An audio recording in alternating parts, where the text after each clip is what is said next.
Good day mga kabhab, another day, another blessed day. As sa karang adlaw ang atong lutuon, munggo. So ang atong gisagulan na atong munggo, tambok ra sa baboy, so taba sa baboy lang na, wala na'y unod. So ato sa dang i-shoutout kagahapon ang gatag natong stars. Siyempre wala na lain kung dili si John First Daylan Ferolin from Bukidnon. So salamat sa pa-stars pre. So 300 stars jud ang ato ang nadawat kagahapon. God bless you more, paring Jojo. So atong side dish dahil sa munggos, muna ginatawag og bulinaw. So muna itong butangan og itlog. So ang tawag diri sa amo sa Bisaya, tapot-tapot. So gitortang bulinaw. So gaywa putaan nagpanakot para sa atong munggos.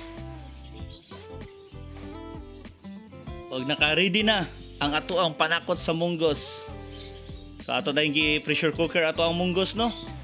So after mga 30 minutes lang sa munggos or 25, nihumok na. So ang sahog niya nga karning baboy o tambok sa baboy mao ni. So atong gi pakupsan. So gikuha atong mantika. Sus mas katasang mantika jud atong nakuha. So after pagpakupos sa baboy, ato nang igisal ato ang mga lamas o panakot. So nga na lang kasimple ang atong munggos ron dili na daghag sabaw. So yung atong munggos murag Manila style minala. So magbutang lang ta ng mga timpla, pangpalasa para mulami ato ang kaon.